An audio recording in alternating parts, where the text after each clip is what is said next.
Sur nous le pouvoir de son sang.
combat pour moi.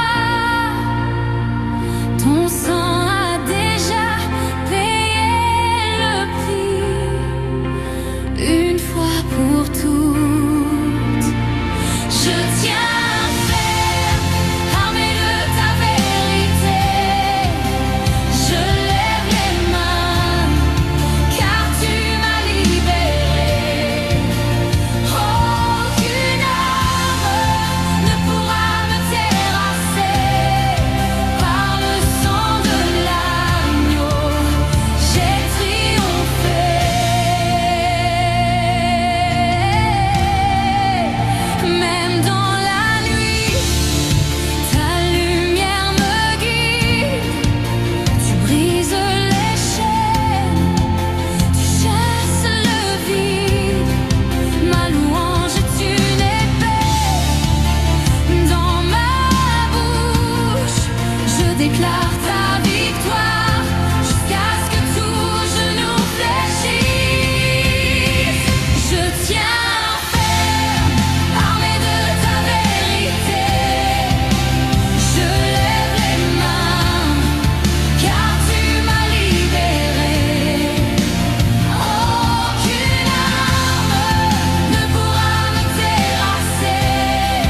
Par le sang de l'agneau, j'ai triomphé.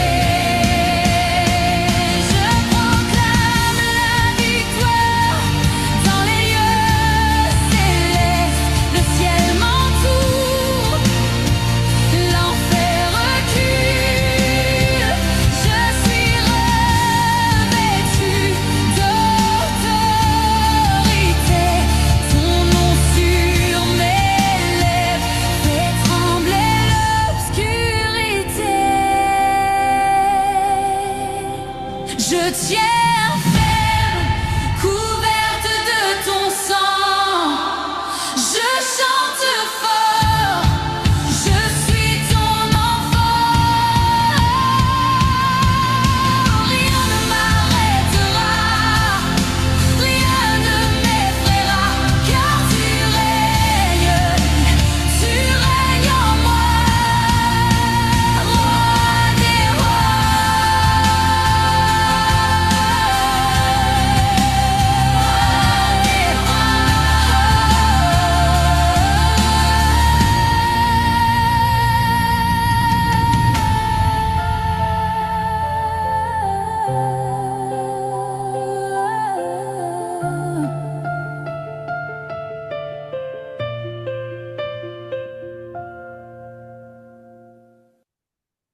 Amen, amen, amen, amen, amen.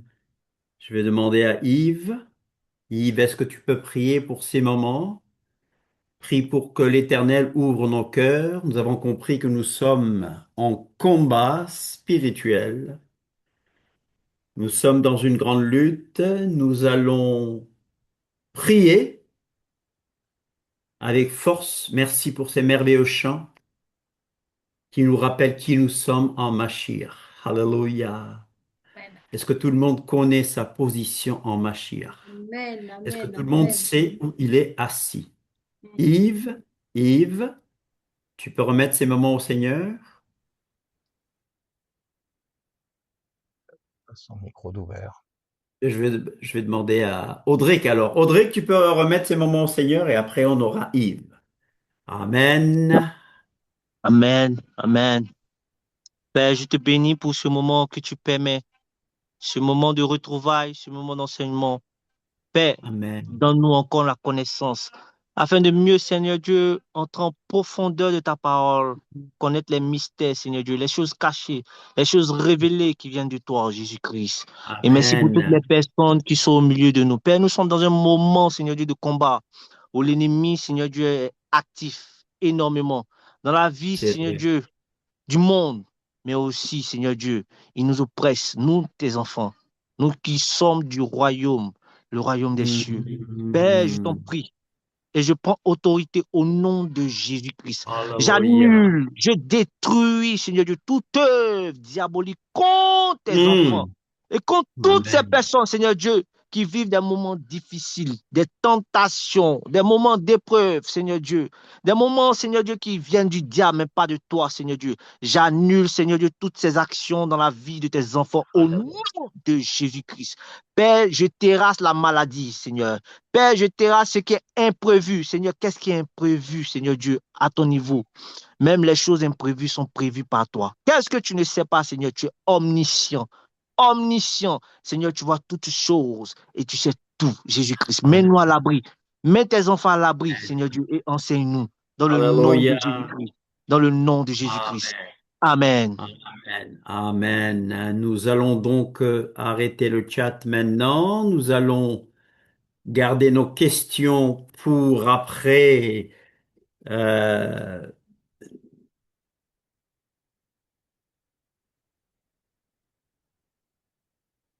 Eric a j'ai pas reçu une compris. parole. Pardon? Eric a reçu une parole pendant la Ah, d'accord, louange. d'accord. Ok, ok, Donc j'ai pas compris. D'accord. Vas-y, Eric, alors. Vas-y, Eric. Vas-y. c'est pas si. J'essaie de comprendre voilà. Oui, Merci. Il y a une parole de la part d'Eric, les oui. amis sur Facebook. OK? C'est Philippiens 2, 8 à 11. Philippiens chapitre 2, versets 8 à 11. Je sais pas si Eric veut prendre la parole pour citer. Et après s'être trouvé dans la situation d'un homme, il s'est humilié lui-même et se rendant obéissant jusqu'à la mort, même jusqu'à la mort de la croix. C'est pourquoi aussi Dieu l'a souverainement élevé et lui a donné le nom qui est au-dessus de tout nom, afin qu'au nom de Yeshua, tout genou fléchisse dans les cieux et sur la terre et sous la terre, et que toute langue confesse que Yeshua, le Christ, est Seigneur, à la gloire de Dieu le Père. Amen. Amen. Alléluia. Notre discussion de ce soir, c'est bien le monde invisible des esprits. Vous avez peur des esprits? Le monde invisible des esprits. On va parler des anges, on va parler des démons. D'accord? Le monde invisible des esprits. Qui croit au monde invisible? Il y a un monde invisible. Alors, je vais vous demander déjà de prendre un passage dans 2 Corinthiens 10, 2 Corinthiens 10, 2 Corinthiens 10, 2 Corinthiens 10. On va prendre à partir de verset 3. 2 Corinthiens 10, 3. Oui, Yves? Ouais, tu pourrais-tu ouvrir? Ma femme, elle veut rentrer sous Zoom, puis elle est en attente. Yves, je suis rentrée. Ah, t'es rentré? Ah, OK. D'accord, voilà, très bien alors. Ok, très bien, très bien. Alors, on prend 2 Corinthiens, chapitre 10, verset 3. C'est Paul qui parle. Paul dit, si nous marchons dans la chair, vous savez bien que nous vivons une vie dans la chair, c'est-à-dire que nous avons une vie humaine que nous vivons. Paul nous a appris que cette vie que nous vivons dans la chair, nous la vivons dans la foi au Fils d'Élohim. Alléluia. Il nous dit donc, si nous marchons dans la chair, nous ne combattons pas selon la chair. C'est-à-dire que nous ne combattons pas avec des armes humaines. Nous ne combattons pas de manière humaine. Verset 4, car les armes avec lesquelles nous combattons ne sont pas charnelles. Les armes avec lesquelles nous combattons ne sont pas charnelles. Ce ne sont pas des armes humaines. On va voir tout à l'heure l'armure du croyant, l'armure du messianique, l'armure du nazaréen. Mais les armes avec lesquelles nous combattons ne sont pas charnelles. Je vais lire quelques petites portions dans mon petit livre que j'ai écrit sur la délivrance. Alors, nos armes spirituelles. Il y en a beaucoup, mais n'oublions pas celle-ci. C'est simple. Nos armes spirituelles. D'abord, le nom de Yeshua. Le nom de Yeshua, ce n'est pas un son uniquement. Le nom de Yeshua, c'est la personne de Yeshua. C'est la personne de Yeshua qui nous donne notre autorité. Voilà pourquoi je dis que nous devons connaître notre position en Mashiach. Pour connaître notre autorité, nous devons savoir qui nous sommes en Mashiach. Donc, la première arme, c'est le nom. Je ne parle pas du son. Je parle de la personne. Je parle de l'autorité de notre Adon Yeshua qui est plus élevé que les cieux. Nous parlons des anges et on répète une chose. La Bible nous dit, le Père nous dit que quand il a introduit de nouveau, Yeshua sur la terre, il a bien dit une chose, que tous les anges l'adorent. Alors, vous savez que Yeshua, on le dit, on en a parlé mardi, il est la manifestation visible du Dieu invisible. Il est la manifestation sous forme corporelle du Dieu invisible, du Dieu qui est esprit. Et vous savez une chose, que nous concevons Yeshua en forme à taille humaine, mais que le monde invisible sait bien qui est Yeshua. Parce que Yeshua n'est pas limité à sa taille humaine. Alléluia. Les hommes le voient à taille humaine, mais dans le monde invisible, il est vu d'une autre façon. C'est pour ça que son nom, je dis bien, ce n'est pas seulement le son, c'est sa puissance, son autorité. D'abord, le nom de Yeshua, alléluia, sa parole.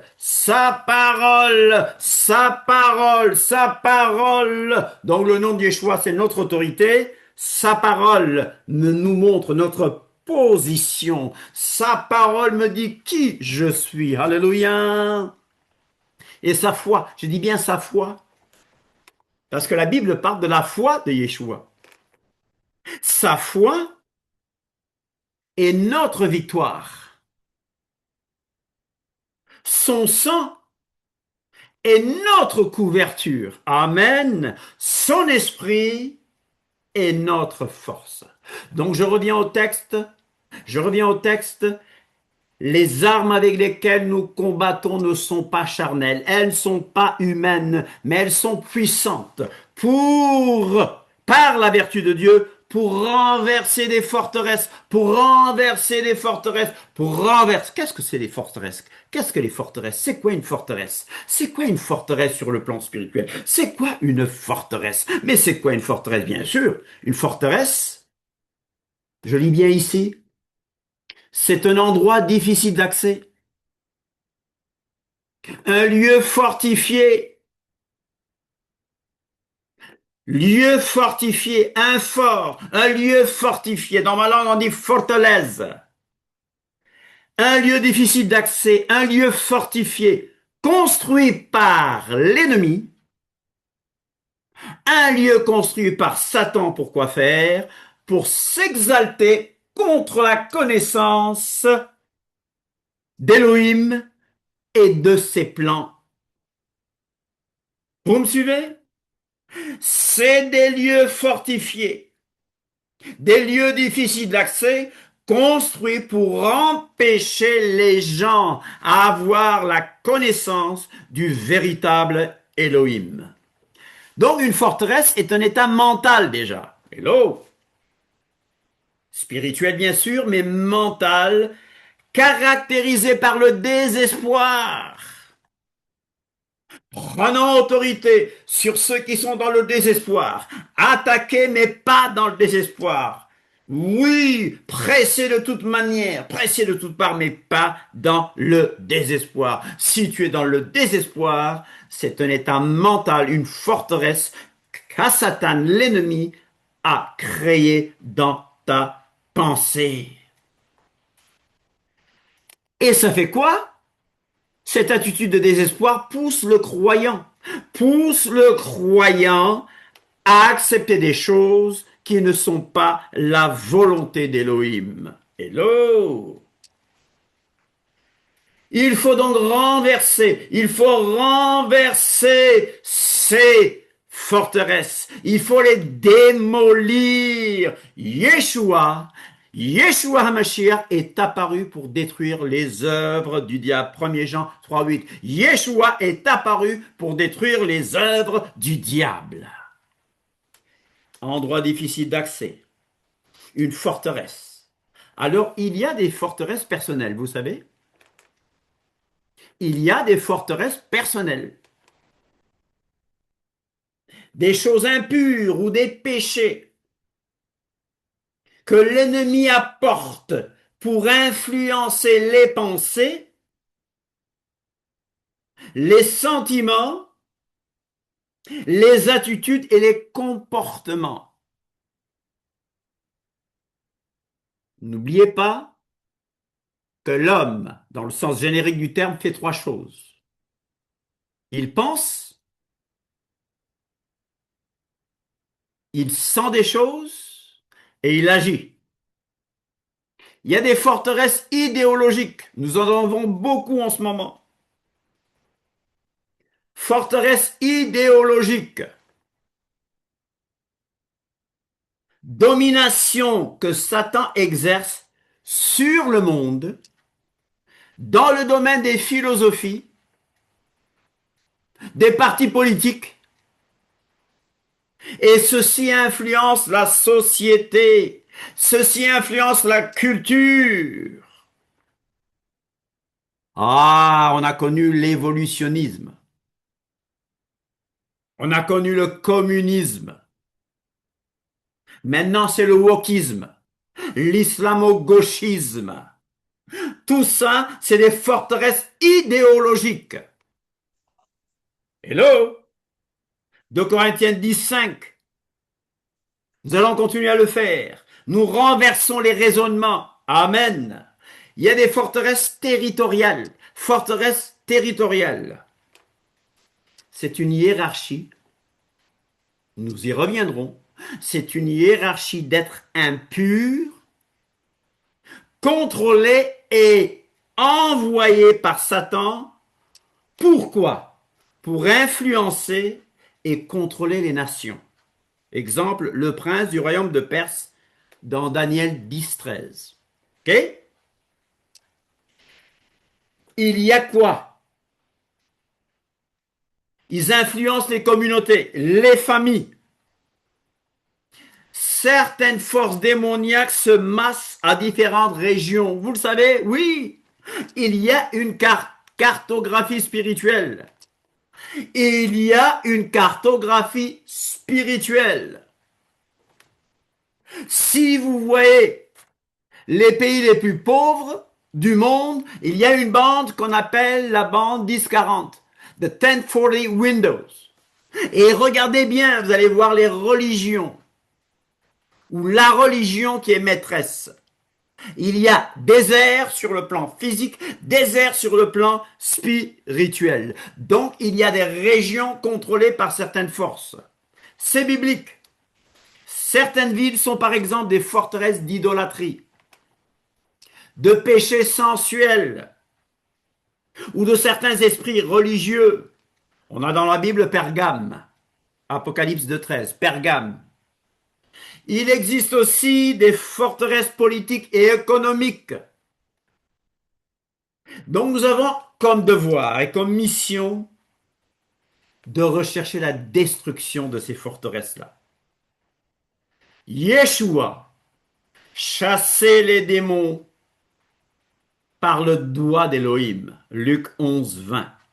Il les pointait du doigt, il les identifiait et il les chassait. Amen. Le verset 5 nous dit donc, nous renversons les forteresses. Nous renversons les raisonnements, et toute hauteur qui s'élève contre la connaissance d'Élohim, et nous amenons toute pensée captive à l'obéissance de Mashiach. Tout à l'heure, Sentinelle a dit, ne donnez pas accès au diable. C'est bien Ephésiens 4, 27. Ne donnez pas accès au diable. Le mot grec, c'est topos. Topographie. Ne donnez pas topos au diable. Ne donnez pas accès au diable. Ne donnons pas l'avantage à Satan. Yeshua dit, le diable n'a rien en moi. Ne lui donnons pas la possibilité d'infiltrer nos rangs et de nous démoraliser. On a parlé de pureté. Nous sommes déjà pardonnés, frères. Nous sommes déjà pardonnés, mais nous devons vivre une vie pure et sainte et confesser nos péchés tous les jours. Alors nous pourrons dire, le diable n'a rien en moi. Le diable n'a rien en moi. Je vais vous rappeler une stratégie mortelle du diable, une stratégie mortelle de Satan. Il possède d'abord un petit doigt. Vous connaissez l'adage. Tu donnes un petit doigt et on prend le bras. C'est la même chose avec le Satan. Je dis bien le Satan, parce que c'est comme ça que la Bible l'appelle, le Satan, c'est-à-dire l'opposant, l'adversaire. Ne lui donnez rien. Le diable n'a rien en moi. L'onction, c'est quoi? L'onction sur le plan physique, c'est être oint d'huile. Il y a des pays où les lutteurs utilisent de l'huile pour que l'adversaire ne puisse pas les saisir. Et notre onction que nous recevons du Père, doit empêcher le Satan de nous saisir. Écoutez, deux petites histoires. J'ai trouvé Satan assis sur le trottoir un jour et il pleurait. Je dis, pourquoi pleures-tu, vilain Satan? Il m'a dit, vous les croyants, vous les Nazaréens, vous les chrétiens, etc. Tout ce que vous faites comme péché, vous m'accusez. Nous avons notre responsabilité. Hello? Parce que nous avons trois sources d'opposition.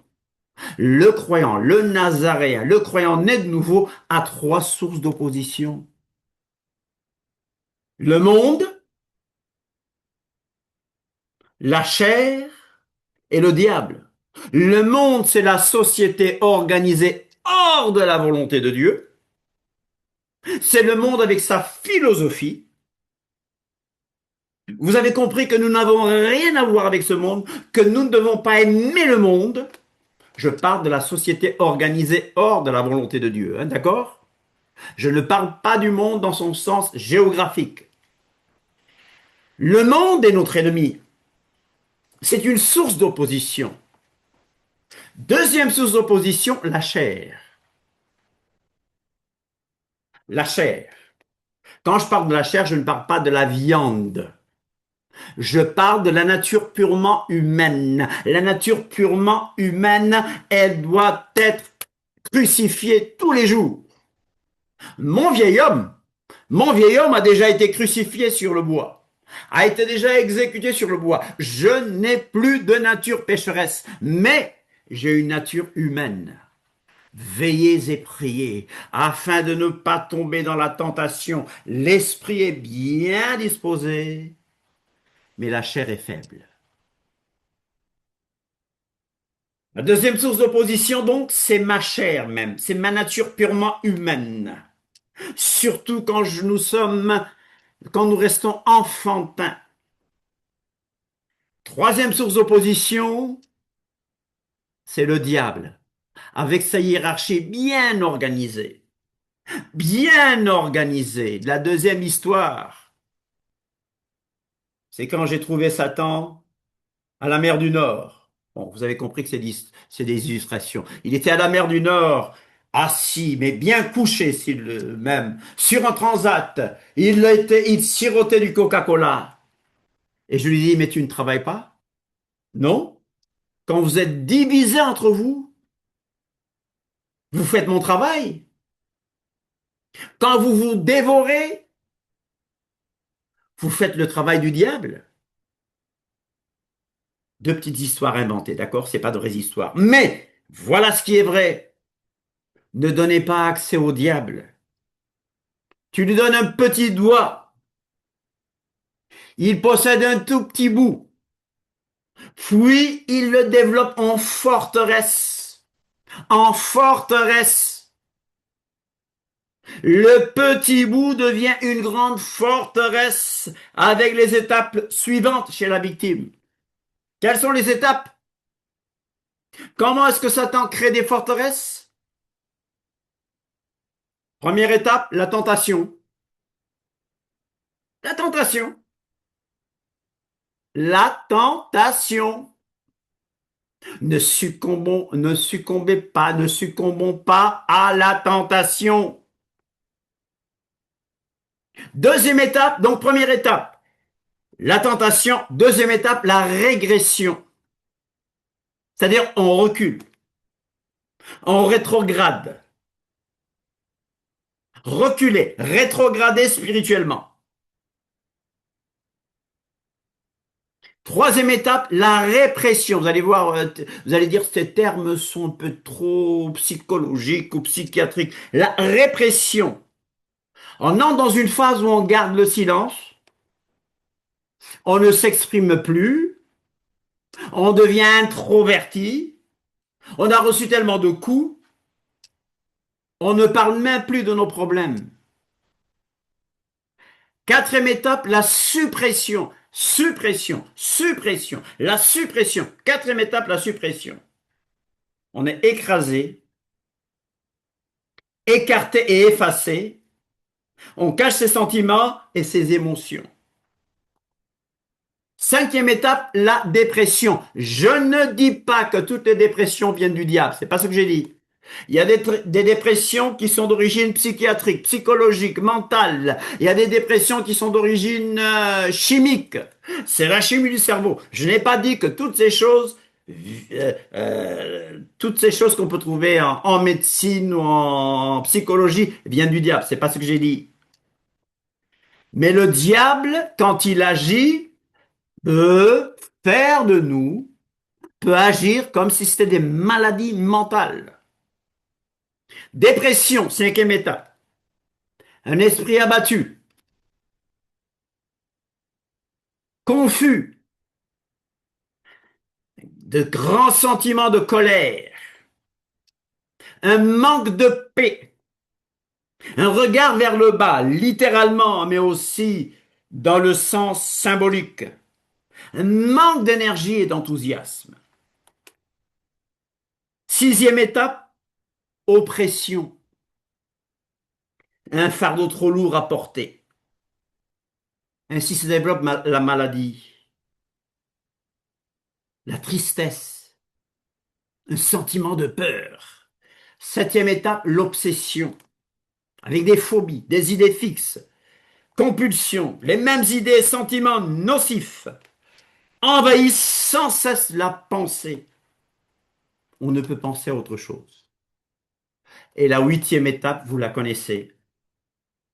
La dernière étape, avec un contrôle total démoniaque, la possession. Chers amis, nous parlons du monde invisible. Je vais aborder le sujet des anges même et des démons. Mais ne donnons pas accès au diable. Ne donnons pas accès au diable. Un autre passage clé, c'est bien Éphésiens 6. Éphésiens 6, le passage clé du combat spirituel, Éphésiens 6. Vous l'avez, Éphésiens 6, et je vous donnerai le verset à partir du verset 10. C'est les armes spirituelles du croyant. Les armes spirituelles du Nazaréen, du Messianique. Les armes spirituelles du croyant né de nouveau. Au reste, fortifiez-vous dans le Seigneur. On est dans Éphésiens. Souvenez-vous qu'Éphésiens commence en montrant aux croyants qu'ils sont assis. Où? Dans les lieux célestes, au-dessus des dominations, au-dessus des autorités. Je lis Éphésiens 1, je lis Éphésiens 1, 21. Et je reviens à Éphésiens 6. Éphésiens 1, 21. Paul parle du déploiement de la puissance d'Élohim, de son infinie grandeur qu'il a déployée en Mashiach, en le ressuscitant des morts et en le faisant asseoir à sa droite dans les lieux célestes. N'oubliez pas que Mashiach est assis dans les lieux célestes, que Mashiach est assis à la droite du Père jusqu'au Tikkun Olam, jusqu'au renouvellement de toutes choses. Le ciel doit le recevoir jusqu'au renouvellement de toutes choses. Il est assis où? Au-dessus de toute domination, de toute autorité, de toute puissance, de toute dignité. Ouais, une catégorie, on voit une catégorie angélique là. De toute puissance, de toute dignité et de tout nom qui peut se nommer non seulement dans le siècle présent, donc Olam Osé, Olam Hazé et Olam Abba. Alléluia. Le chapitre 2 d'Éphésiens 6 nous dit, il nous a ressuscités ensemble et nous a fait faire, et nous a fait asseoir ensemble dans les lieux célestes en Yeshua HaMashiach. Rappelle à quelqu'un qu'il est assis au-dessus des dominations, des trônes, des autorités. Dis à quelqu'un que Satan est sous tes pieds. Amen. Donc, on commence assis, puis Paul va dire de marcher de manière digne de votre vocation. Et au chapitre 6, verset 10, il dit au reste, fortifiez-vous dans le Seigneur et par sa force toute puissante. Revêtez-vous de toutes les armes d'Élohim afin de pouvoir tenir ferme contre les ruses du diable. Car nous n'avons pas à lutter contre la chair et le sang. Nous ne luttons pas contre les êtres humains. Nous ne luttons pas les uns contre les autres. Vous n'êtes pas nos ennemis. Même ceux du dehors ne sont pas nos réels ennemis. Ce sont des victimes qu'il faut libérer des griffes du Satan.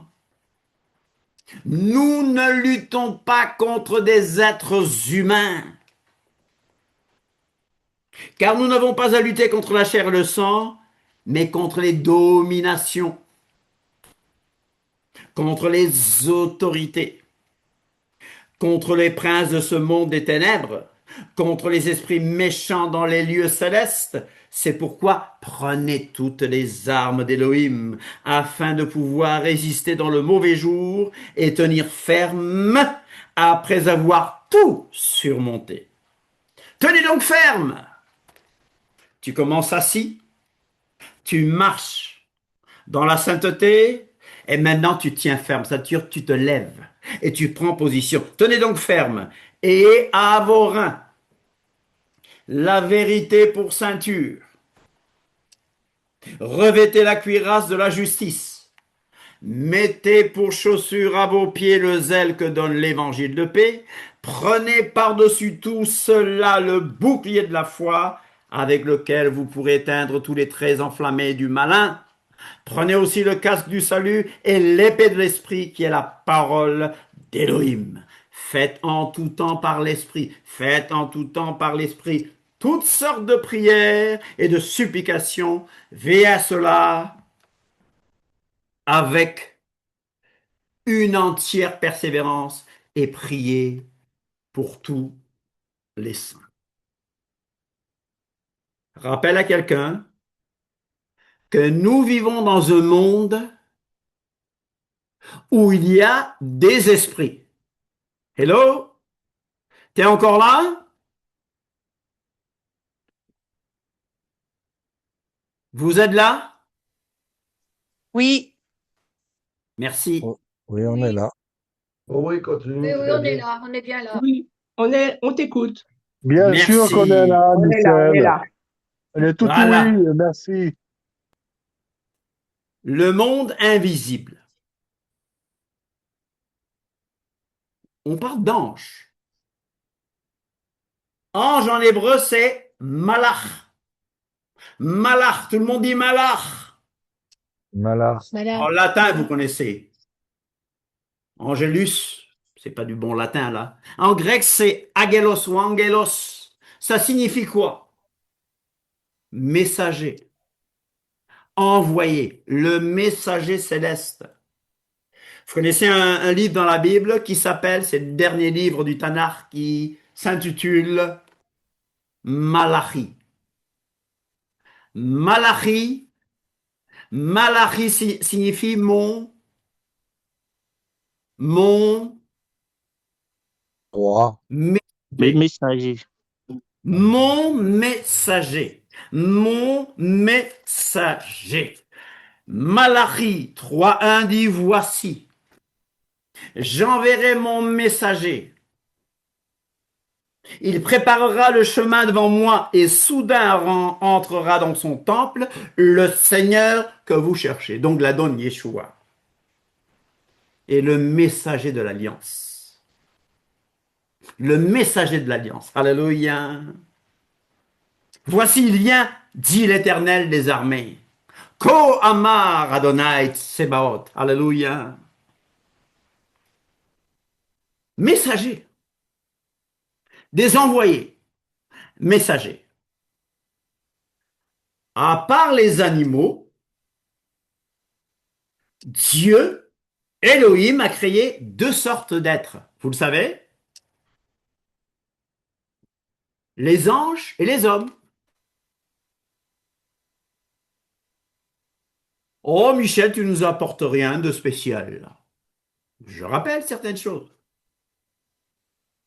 Nous sommes environnés d'un monde d'esprit, nous l'oublions. Un monde d'esprit plus nombreux, plus puissant et plus riche en ressources que notre monde visible d'êtres humains. Le savez-vous? Mais n'ayons pas peur. Ceux qui sont avec nous, ces entités angéliques qui sont avec nous, Sont sont plus plus nombreux. nombreux. Alléluia. Ouvrons les yeux. Allez, Géazila. Elisha, Élisée, prie. Les Élysées de maintenant, hein. Je ne parle pas des morts. Prie pour que vos yeux s'ouvrent, que vous sachiez que celui qui est en vous est plus fort que celui qui est dans le monde. Je n'ai pas dit que nous ne recevons pas de coups. Même le Mashiach, la Bible nous a appris que la postérité de la femme, Te blessera le talon. je mettrai inimitié entre toi et ta postérité. Je mettrai en inimitié entre toi et sa postérité, la postérité de la femme. Celle-ci, la postérité donc du serpent, te blessera le talon, mais toi, tu lui écraseras la tête. Yeshua, en étant cloué sur le bois, a livré Satan publiquement en spectacle. Donc la victoire, nous l'avons déjà. Maintenant, il faut aller dans le monde spirituel, prendre cette victoire, prendre cette autorité-là et la porter dans le monde physique. Amen. Alors, les anges forment une armée céleste. C'est pour ça qu'on l'appelle Adonai Tsevaot, c'est-à-dire l'Éternel des armées. Alléluia. Nous sommes environnés d'un monde spirituel. Et c'est pas là-bas loin, c'est là même. Parce que le premier ciel, c'est là, vous le savez, le premier ciel, c'est là. D'après Paul, il y a 3 cieux. On sait que le troisième ciel, c'est là que Dieu réside, là où il libère totalement sa gloire. Mais le premier ciel, c'est ici. Hello. Dieu est esprit. Il y a un seul esprit directeur, un seul esprit directeur. Tous les autres esprits sont des esprits serviteurs, doivent être des esprits serviteurs. Certains se sont révélés. Un seul, un seul, un seul esprit directeur. C'est Akadosh Baruch Hu lui-même. Alléluia. Alors que sont les anges? Les anges, c'est quoi? Des créatures d'Élohim. Des créatures d'Élohim. Allons dans Jean 1, 1. Jean 1, 1 d'abord. On a beaucoup vu Jean 1 avec Bernard. C'est quoi? Je rappelle que ce sont des créatures très puissantes. Amen. Amen. J'aimerais vous dire que les anges ont été créés par la parole d'Élohim Amen. et dans l'image d'Élohim. Le savez-vous? Ouais. Amen. On ne le voit pas en français, mais les anges ont été créés par la parole d'Élohim et nous savons qui c'est. Et dans l'image d'Élohim et nous savons qui c'est aussi. Alors vous allez me dire, bon, aujourd'hui on fait de la démonologie, on ne fait pas de la christologie. On ne peut pas faire de démonologie sans parler de Yeshua. Il est notre autorité. Il est celui par lequel nous chassons les démons. Dans l'image et comme la ressemblance d'Élohim. C'est comme ça que nous avons été faits. D'accord? Bernard nous a rappelé certaines choses mardi. Et moi, j'aime quand Bernard parle. J'aime quand Bernard nous enseigne et je prends des éléments. Bon, je ne vais pas exalter Bernard parce que certains ne veulent pas que je dise du bien de vous. Non, je vais dire du bien de vous. Nous avons une unité parfaite, je vous dis. David, Bernard et moi, nous travaillons main dans la main. Amen. Bernard nous a dit qu'au commencement, Bereshit, dans le Réchit, bara Elohim. Bara est un verbe au singulier et Elohim est au pluriel. Et Bernard nous a dit que ce n'est pas un pluriel de, comment on l'appelle, de majesté parce que ça n'existe pas au Moyen-Orient. C'est un pluriel d'intensité. Et Bernard nous a appris une chose. Il nous a dit qu'il y a trois aspects de la création. La Béria, il a parlé de la Béria. Vous vous souvenez? Du verbe bara qui signifie création à partir de rien, ex nihilo. S'il y a la Béria, il y a la Asiya. La Asiya, c'est quoi? C'est la finition physique. La Béria, c'est à partir de rien. Les hommes ont été créés à partir de quelque chose. Que nous dit la Bible? Que le premier Adam, il a été tiré de la terre. Il y a un troisième point ici, c'est la formation, la Yetzira. Et Bernard a insisté sur ce passage de Jean 1:1. Vous vous souvenez? Vous allez me dire, mais tu vas encore parler de la divinité de Yeshua. Mais je ne peux pas parler des anges sans parler de la divinité de Yeshua. Vous vous souvenez? En arché, en hologos. Au commencement était le logos. Et le logos était vers le théos. Et le théos était le logos. C'est ce que le texte dit. Donc, le logos était le théos. C'est ce que le texte dit. On a tendance à dire et Dieu, et la parole était Dieu. Mais le texte dit que Dieu était le logos.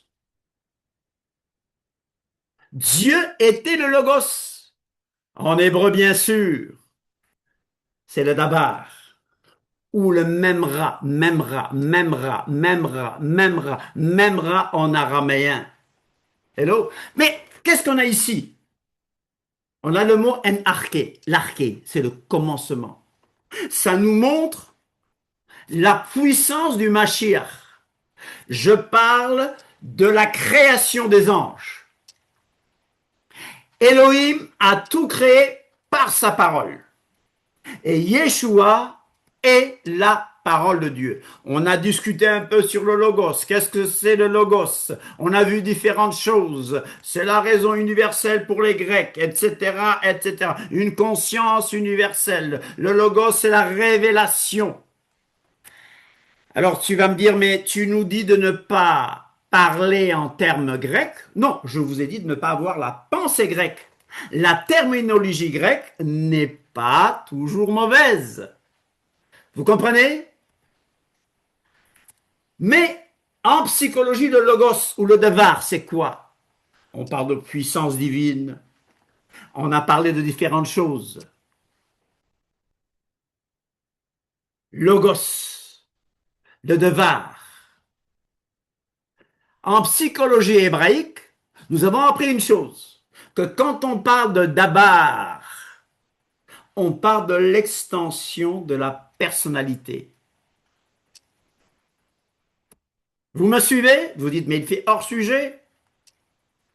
Amen, amen. Mais tout ça pour vous dire une chose. 1er Corinthiens dit, le premier homme, le premier Adam, tiré de la terre, est terrestre. Le premier Adam, il a été tiré de la terre. Mais le second Adam, il est du ciel. Le second Adam n'a jamais été créé. Le deuxième Adam n'a jamais été créé. Ah, pourquoi on l'appelle deuxième alors? Quand on parle de logos ou d'avar, on parle aussi de l'homme suprême, dans lequel tout a été créé. Memra. On a vu tout ça. Si je prends Genèse 1.3, on peut dire « et Dieu ». Donc, et le Memra dit que la lumière soit et la lumière fut. En lui, le Logos, ou en elle, il y a la vie. Alors, on va plus loin. On a vu dans Jean 1.3, toutes choses ont été faites par elle. Toutes choses ont été faites par la parole. Toutes choses ont été faites par le Verbe. Et rien de ce qui a été fait n'a été fait sans elle. D'accord? On est d'accord? Allons maintenant dans Colossiens 1. Je ne vous ai pas perdu, j'espère. Vous ai-je perdu? Je vais dans Colossiens 1. Je vais dans Colossiens 1 à partir du verset 15. Nous sommes toujours là. Merci beaucoup. Oui, t'inquiète, t'inquiète. Voilà. Michel. Oui. Je vais dans Colossiens 1. À partir du verset 15, on parle du Fils de Dieu. Qu'est-ce que je vous ai dit tout à l'heure? Que tout a été créé par la parole de Dieu. Et nous savons qui est la parole de Dieu. Et dans l'image de Dieu, qui est Yeshua lui-même. La parole de Dieu est Yeshua et tout a été créé dans l'image. Il est l'image du Dieu invisible, verset 15. Le premier-né de toute la création. Le premier-né, en grec c'est prototokos, qui signifie le chef, l'auteur de la création. Car en lui, oui, Yeshua est plus grand que les cieux, plus élevé que les cieux. C'est vraiment, est-ce que je peux me dire que c'est la dame Kadmon, hein Bernard? Est-ce qu'on peut le dire? On risque de me dire que je fais de la cabale.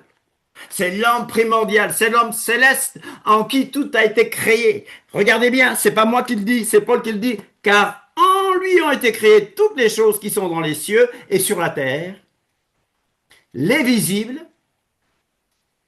et les invisibles, trône, dignité, domination, autorité. Tout a été créé par lui et pour lui. Hello?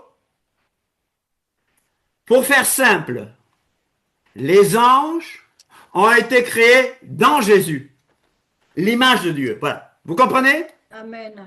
C'est comment? Qu'est-ce que ça veut dire? Toi, tu vois Jésus à hauteur d'homme, mais la Bible nous dit, par exemple, dans Hébreux 7, qu'il est plus élevé que les cieux. Et tout à l'heure, nous avons entendu Philippiens 2 nous dire, et en vous, les sentiments qui étaient en Mashiach, lequel existant en forme d'Élohim, n'a point regardé une proie arrachée d'être égal à Élohim, mais il a pris une forme de serviteur. Bernard nous a dit que c'est la gnose, kénosis. Il s'est dépouillé. Il n'a pas cessé d'être divin, il n'a pas cessé d'être Élohim, mais il a pris une forme de serviteur.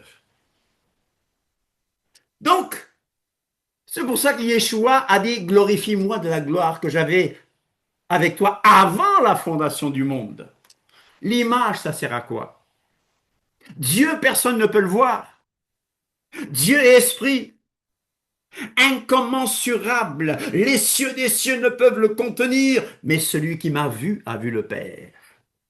Donc Yeshua, quand on invoque le nom de Yeshua, c'est-à-dire la personne de Yeshua, les démons doivent trembler. Pourquoi? Parce que les anges ont été créés par Yeshua et dans Yeshua. On l'appelait pas Yeshua à ce temps-là, d'accord? On est d'accord? Amen. Vous êtes d'accord avec moi?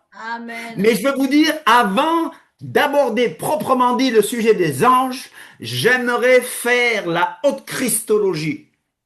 Parler de Yeshua comme la Bible présente notre Yeshua, le chef de la création, l'auteur de la création. Il est l'origine de la création de Dieu. Tout a été créé par lui et pour lui. Les témoins de Jéhovah vous diront, regardez, il a été créé premier-né. Non, premier-né ne veut pas dire créer le premier, même pas né le premier, ça veut dire le chef. Prototokos, c'est le chef de la création. Un jour en Afrique, un circuit, comment on l'appelle, un des intendants des témoins de Jéhovah faisait ses visites. Il m'a trouvé avec ma Bible sous un arbre. Il m'a dit, tiens, je me suis dit que vous êtes un protestant, donc je viens vous proposer un de mes livres, c'était le Nouveau Testament ou les Écritures interlinéaires des témoins de Jéhovah. J'ai dit, j'achète. Ils ont mis dans ma main une arme contre eux. Et j'ai dit à ce grec, il était grec en plus. Je lui dis, mais... Ils l'ont fait disparaître, hein? Entre parenthèses. Ils l'ont fait disparaître? Ils l'ont fait disparaître, complètement. Ah bon, donc il s'est converti. Je crois que on a touché sa tête parce que je lui ai dit, mais prototokos ne signifie pas premier créé. C'est le mot prototokos que vous avez là. Regardez même là. Il me dit, ah, prototokos, hein, ah, prototokos, ah, prototokos. Ah, et il est parti. Chers amis, Yeshua n'a jamais été créé. Il est l'origine de toute chose. Ah, Proverbe 8, 22 dit, l'Éternel m'a créé la première de ses œuvres. C'est pas ce que le texte original dit. Le texte original, et Yves a parlé de ça, le texte original dit, Adonai, Kanani m'a possédé. M'a possédé. Donc, l'Éternel m'a possédé au commencement de sa voix. Ça marque l'ancienneté. Yeshua, Il est le Dieu fort, El Gibor. Son origine remonte aux temps anciens, au jour de l'éternité. Donc, que dit la Bible? La Bible nous dit, dans Genèse 1,26, en français, c'est puis Dieu dit faisons l'homme à notre image, mais en hébreu, c'est quoi? C'est Vayomer Elohim, Naase Adam, Hassia, vous voyez? Bernard nous a parlé de Hassia. On est dans Naase Adam, Betselemnu, c'est-à-dire dans notre image. Kedmuteinu, comme notre ressemblance. Alors, il est clair que là, Adonai dit, l'Éternel dit, Dieu dit, Elohim dit, faisons l'homme. Pourquoi faisons? Vous demandez au rabbinique, il vous dire, oh non, Akadosh Baruch Hu a fait appel aux anges pour faire... non, nulle part, Dieu ne fait appel aux anges pour bâtir quoi que ce soit. Dieu n'en a pas besoin, parce que Dieu a sa parole éternelle et Dieu a son esprit. Alléluia. Me suivez-vous? C'est compliqué? Si tu n'as rien retenu, Non, t'inquiète, bien. c'est ça. Tout va bien. sache une chose, que Yeshua est celui qui a créé les anges. On va dans Hébreu. Je veux que ça soit clair d'abord. Donc, on va dans Hébreu 1. Dans Hébreu 1, Hébreu, le thème clé, le mot clé de Hébreu, c'est meilleur ou supérieur. Mashiach, supérieur à Moshe. Mashiach, supérieur à Josué. Même s'ils ont le même nom. Le Fils, par lequel Elohim s'est révélé, est supérieur aux anges. Hébreu 1 nous montre que Yeshua est supérieur aux anges.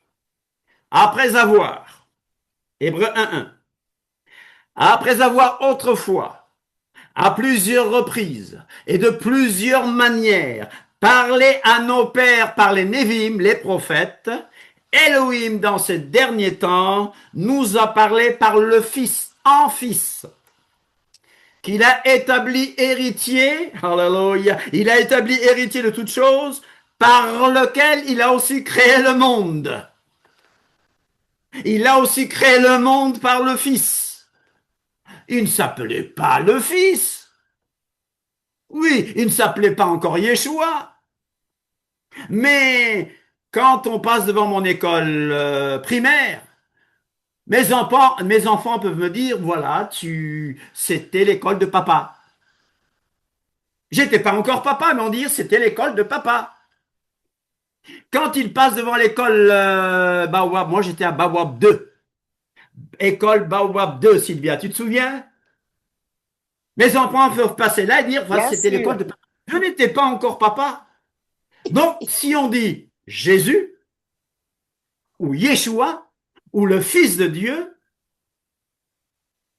c'est une manière de parler de celui-là, qui est la parole éternelle de Dieu. Il n'est même pas le Fils éternel de Dieu. Il n'est même pas le Fils. En hérésie. Il n'est même pas le Fils éternel de Dieu parce que la Bible dit, je publiais le décret, le Seigneur m'a dit, tu es mon Fils, je t'ai engendré aujourd'hui. Mais il est la parole éternelle de Dieu. Et quand Dieu a voulu être perçu, il a fait une image. Et l'image, c'est ce Yeshua-là. Alléluia. Et regardez bien. Dieu, dans ces derniers temps, nous a parlé par le Fils, qu'il a établi héritier de toutes choses, par lequel il a aussi créé le monde. Alors certains vous diront, non, il a créé le monde par l'entremise d'un petit Dieu. Les témoins de Jéhovah vous diront ça. Mais vous allez dans Ésaïe 45. Ah, ils aiment bien ces passages. Vous êtes mes témoins, dit Jéhovah. Mais vous allez dans Ésaïe 45, vous allez voir que l'Éternel va dire, seul j'ai créé, seul j'ai fondé le monde. Donc, Yeshua n'est pas un être séparé de la divinité. Yeshua est Elohim, par lequel il a aussi créé le monde et qui étant le reflet de sa gloire. et qui étant le reflet de sa gloire et l'empreinte de sa personne, l'empreinte de la personne d'Élohim, et soutenant toutes choses par sa parole. Yeshua soutient le monde. Alléluia. Il soutient le monde. Si Yeshua décide de quitter, je vous dis que tout s'effronde. Tout tombe, tout disparaît, tout se désagrège. Il soutient le monde par sa parole toute puissante. Il a fait la purification des péchés et s'est assis à la droite de la majesté divine dans les lieux très hauts, devenu d'autant supérieur. Mais l'homme, c'est l'homme Yeshua. Parce que quand on dit fils de Dieu, vous savez, on a tendance à croire que quand on dit fils de Dieu, on parle de la divinité. Non, quand on dit fils de Dieu, on montre que c'est un homme à 100%. Fils de Dieu ne signifie pas divinité, même si c'est ce que vous trouvez dans les livres de théologie. Mais fils de Dieu parle de son humanité. Donc, en tant qu'humain, il va devenir supérieur aux anges, d'autant supérieur aux anges qu'il a hérité de noms plus excellents que le leur. Car auquel des anges Elohim a-t-il jamais dit, tu es mon fils, je t'ai engendré aujourd'hui. Et encore, je serai pour lui un père, et il sera pour moi un fils. Et lorsqu'il introduit de nouveau dans le monde le premier-né, le prototokos, il l'a réintroduit de nouveau, vous savez, il l'a réintroduit parce qu'avant, il venait sous la forme angélique de l'ange de l'Éternel. L'ange de l'Éternel. Yeshua venait se manifester, représenter Dieu sous la forme angélique de l'ange de l'Éternel. Nous le verrons encore une fois. Et lorsqu'il introduit de nouveau dans le monde le premier-né, il dit que tous les anges d'Élohim l'adorent. De plus, il dit des anges. Écoutez les anges. De plus, il dit des anges. Celui qui fait de ses anges des vents et de ses serviteurs une flamme de feu. Mais il a dit au Fils, ton trône, ô Elohim, est éternel. Ton trône, Elohim, est éternel. Et encore, verset 10. Et toi, Seigneur, tu as au commencement fondé la terre, et les cieux sont l'ouvrage de tes mains. Verset 13. Et auquel des anges a-t-il jamais dit, assieds-toi à ma droite jusqu'à ce que je fasse de tes ennemis ton marchepied. Pourtant, les anges, verset 14, ne sont-ils pas tous des esprits au service d'Élohim, envoyés pour exercer un ministère en faveur de ceux qui doivent hériter le salut? Dis à quelqu'un que les anges sont là pour t'aider dans la prédication de l'évangile. Les anges sont là pour te réconforter. Les anges sont là pour te protéger. Alléluia. Et les anges, le mystère du salut est tellement important que Pierre nous dit que ces anges-là, ils plongent le regard, ils essaient de plonger le regard dans les affaires du salut. On va continuer ce sujet jeudi prochain. On va continuer à parler des anges. Mais je voulais une chose, vous montrer qu'au-dessus de ces anges, il y a le Père, bien sûr. Il y a Yeshua, HaMashiach. Nous continuerons la prochaine fois. Si tu te demandes qu'est-ce que je voulais dire, je voulais te dire, je résume, que nous sommes assis dans les lieux célestes. Oh, mais t'es là assis sur ton fauteuil, là. Spirituellement parlant. J'ai accès auprès du Père. Je suis assis dans les lieux célestes et sous mes pieds, il y a les trônes, domination, autorité et le Satan est sous mes pieds. Fais attention, il peut te faire mal, oui, il peut te faire mal, oui. Je me souviens, il y a presque 2 ans, j'ai fait un combat spirituel quelque part, je donne pas trop de choses. Et le diable nous a attaqué ici avec un feu, avec un incendie. Les voisins ont dit que c'était impressionnant, mais l'Éternel, par sa grâce, nous a préservés. Alléluia, nous a préservés. Les voisins ont dit c'était impressionnant, monsieur. Moi, j'étais au Sénégal, Titine était au Portugal. Et on m'a passé la police. La police m'a dit, monsieur, soyez heureux qu'il n'y a pas de mort d'homme. Il n'y a aucun blessé, il n'y a aucun mort d'homme. Chers amis, le combat est rude. Restons à genoux. Sanctifions-nous. Ne jouons pas. Je me rappelle au début, quand on a commencé nos réunions dans les maisons. Vous savez, faire des réunions dans les maisons, c'est dangereux. Parce que souvent, on chasse les démons. Et est-ce que nos enfants sont protégés? Je me souviens d'une dame, une Tunisienne. Vous savez, les Tunisiens qui se convertissent au Seigneur, eux, ils connaissent le monde spirituel. Cette dame disait, on commençait à chasser les démons, cette dame a dit, enlevez les enfants d'ici. On a ri. Mais n'avait-elle pas raison? Quand on a commencé les réunions dans les maisons, il y a un jeune homme qui venait souvent, souvent, souvent. Il venait à toutes les réunions et on a eu un visiteur qui n'était pas très équilibré. Il dit à cet homme, parle en langue. Ben, le gars, il sait pas c'est que parler en langue. Le gars fait ça. Parle en langue. Mais on doit reconnaître qu'il a chassé les démons. Le gars commençait à vomir des démons. Vomir des démons. Malheureusement, quand tu chasses des démons, tu chasses, qu'est-ce qu'il faut faire? Tu remplis la maison. Sinon, c'est des démons pires. Après avoir chassé ces démons, ce gars, je l'ai appelé un jour. Déjà, après avoir chassé les démons, il m'a raconté toutes ces choses occultes qu'il faisait. Il y avait une tombe, il y avait un grand serpent qui rentrait dans la tombe. Quelques jours après, je l'appelle. Ouf! Malheureusement, cette personne est morte. Ici, nous avons chassé les démons d'une personne aussi. Mais encore un ministère déséquilibré. Le gars me dit, moi c'est chasser seulement les démons, chasser seulement des démons. Je n'ai pas le temps pour la relation d'aide. Tu imagines Jésus faire la relation d'aide? C'est déséquilibré. Cette personne-là est morte aussi. Pourquoi? Parce que quand tu chasses, tu remplis de la parole de Dieu. Ne laisse pas le lieu vide. Ne laisse pas le lieu vide. C'est ce que je vous dis. Sanctification, préparation, restons à genoux, ne jouons pas avec le monde spirituel, mais n'ayons pas peur de ce monde-là, parce que celui qui est en moi est plus fort que celui qui est dans le monde. Yves? Oui, salut, merci. Merci, Michel, pour ton enseignement. C'est toujours intéressant. Non, je suis curieux quand je dis ça. Mais pas les autres, c'est que c'est dans Genèse, pas dans Genèse 1, dans Jean 1, le texte grec dit enarche kéologos kéologos, en prostanteon kétéos enologos.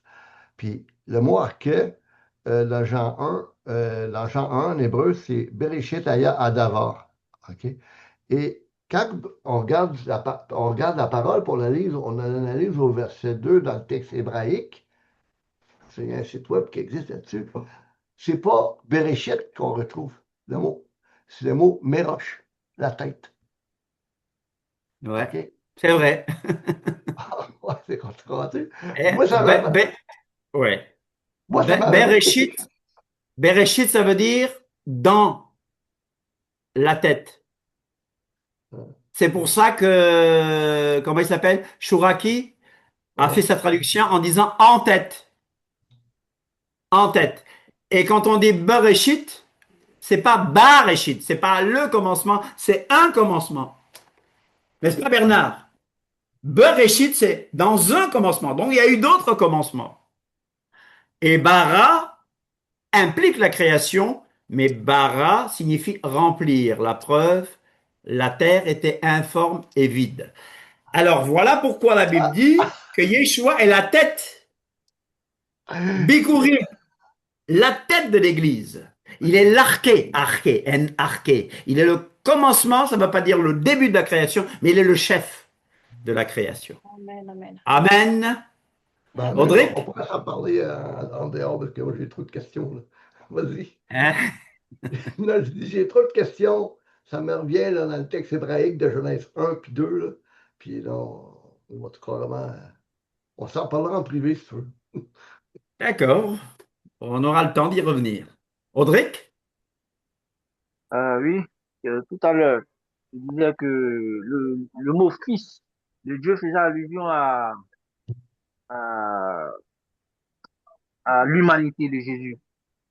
C'est Oui. ça, hein, si j'ai bien. Fils de Dieu, fils de Dieu. Fils de Dieu, ça parle plus de l'humanité que de la divinité. Oui. D'accord. Mais, mais, mais en Genèse chapitre 6, comme ça, chapitre 6 au verset 2, Les dans la version. Bénéa Elohim, les fils de Dieu, oui, voilà, oui.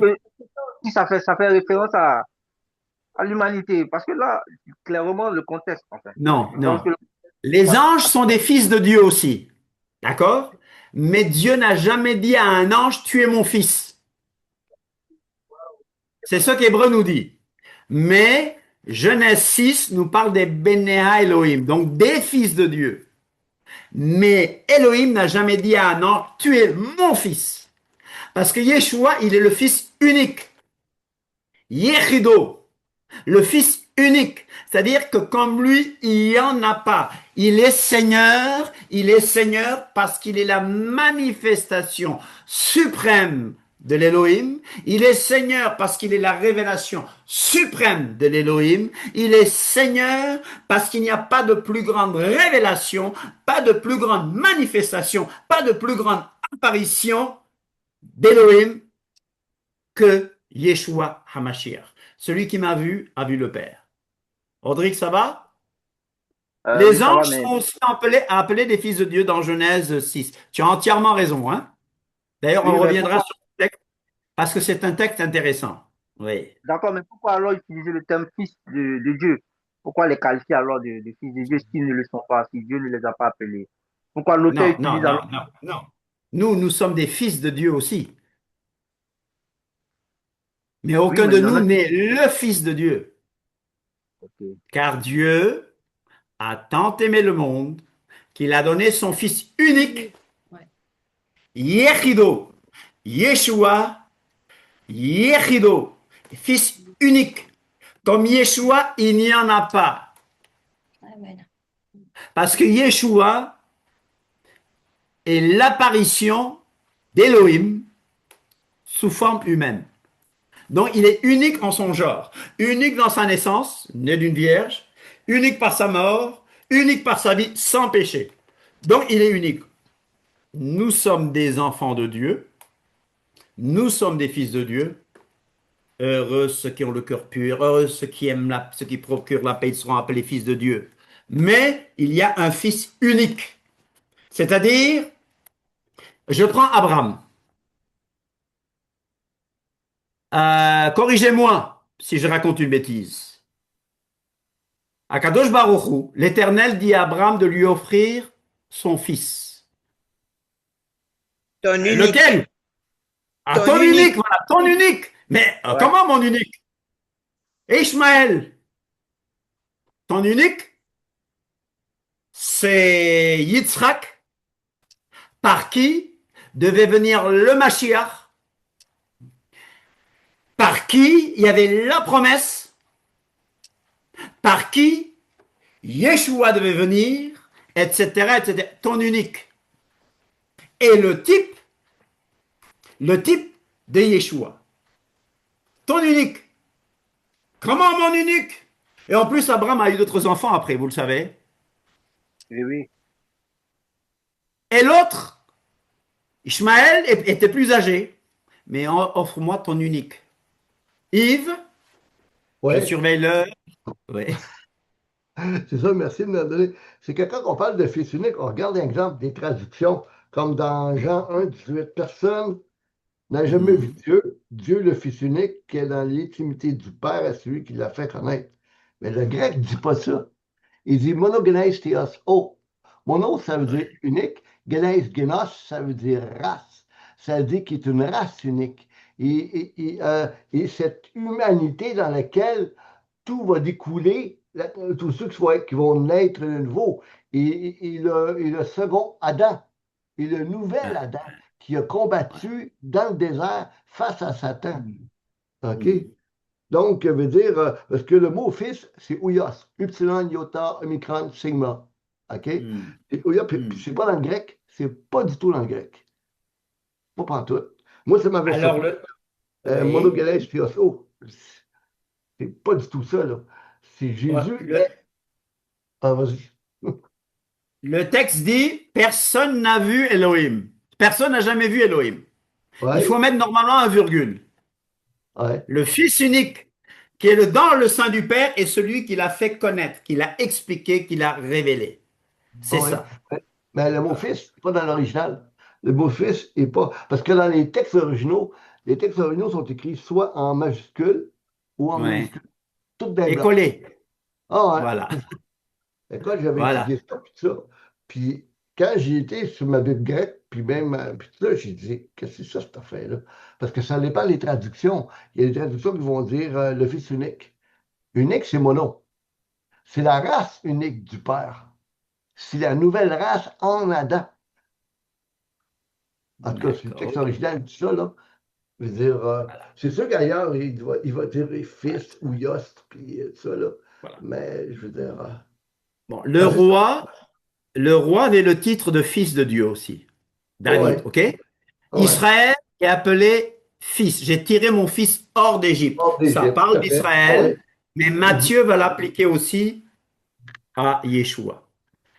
Alors, il est 20h43, nous ne voulons pas trop exagérer. Merci beaucoup d'être venus nombreux. Samedi, c'est la paracha. Samedi, c'est la paracha. Paracha de Tetsavé. Il Tetsavé, ordonna. qui signifie Il ordonna. Amen. Paracha, donc c'est une portion hebdomadaire de la Torah. La Torah, c'est le Pentateuque, n'est-ce pas? Oui, oui. On peut dire c'est l'exposé ou péricope, n'est-ce pas? Donc c'est ça Oui. la paracha que nous étudions chaque semaine, de façon que nous couvrons toute la Torah en une année, mais avec la Torah, c'est-à-dire le Pentateuque, la loi, nous faisons référence aux prophètes, Haftarah, et aussi au passage de la Brit Hadasha, donc des évangiles et des écrits apostoliques qu'on appelle Nouveau Testament. Amen. Soyez bénis. Une dernière prière et un dernier chant. Vous sentez la prière pour quelque chose? David, on a oublié la prière pour quelqu'un? Il y a plusieurs sujets, mais Il y a je plusieurs sais sujets. pas Bon, on si le on... fera une prochaine fois alors. Voilà, Ok? oui, je pense qu'il faudrait le faire mardi prochain ou samedi. D'accord. Ruth, une dernière chanson. D'accord. Merci à tout le monde d'être venu. Amen. Amen.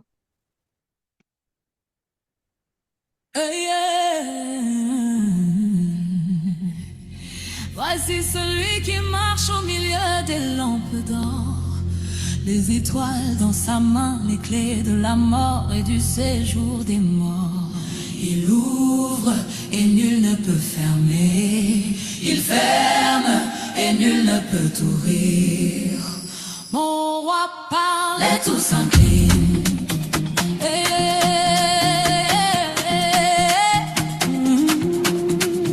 Je l'ai vu au milieu des chandeliers, sa voix comme le bruit des grandes eaux.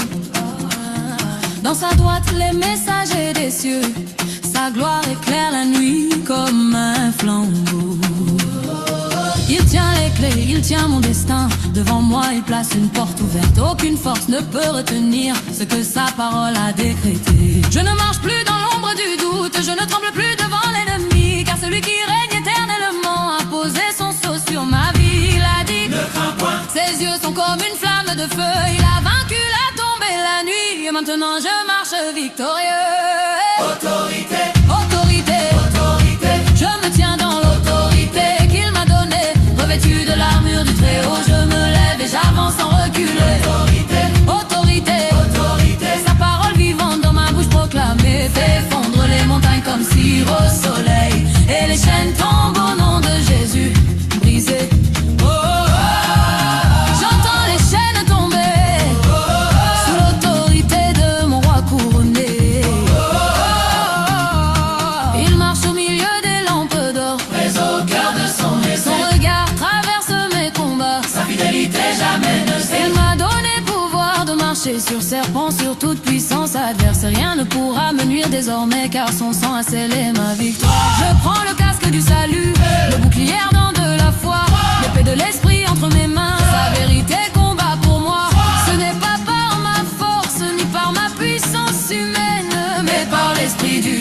vent qui brise toute chaîne. Autorité, autorité, je décrète avec puissance et vérité. Les portes s'ouvrent devant moi, car mon roi les a déjà déverrouillées. Autorité, autorité, autorité, je me tiens ferme, inébranlable et établi. Quand je pars selon sa volonté, les montagnes s'inclinent et l'ennemi s'enfuit. J'entends les chaînes tomber.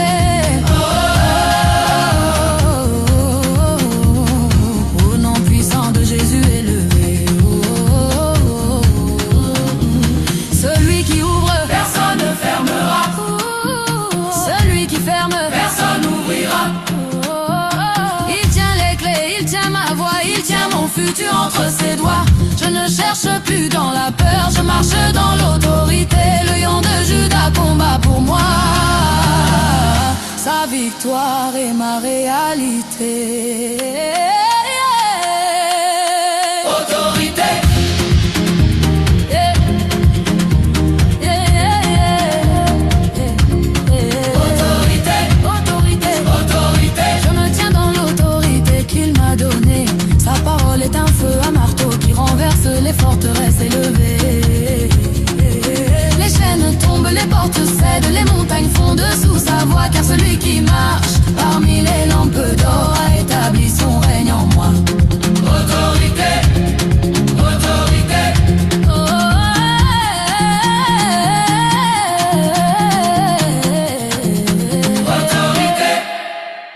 Autorité, alléluia, je vous donne le pouvoir de marcher sur les serpents et sur les scorpions et sur toute la puissance de l'ennemi. Merci beaucoup Ruth. Samedi, nous aurons le témoignage de Ruth. Oui. Nous aurons le témoignage de Ruth et ne ratez surtout pas. Vous allez voir un témoignage poignant, merveilleux et tout. Amen. Amen. Amen. Par anticipation, Shabbat Shalom. Shabbat N'oublie shalom. pas qui tu es en Mashiach. N'oublie pas qui tu es en Mashiach. N'oublie pas où tu es assis en Mashiach. N'oublie pas ton autorité en Mashiach. N'oubliez pas que ces anges-là, même les mauvais, ont été créés bien au début. Donc, ces anges-là sont sous l'autorité de Yeshua HaMashiach.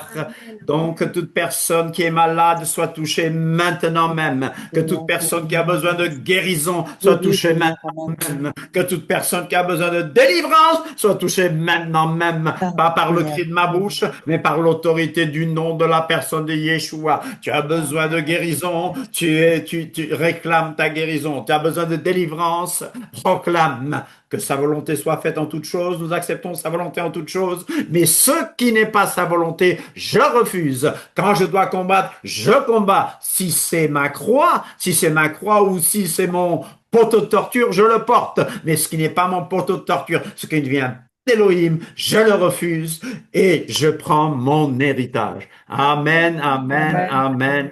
Amen, amen. Shabbat shalom. Shabbat À shalom. tous. Amen, amen. Amen. Laïla Amen. Tov, Laïla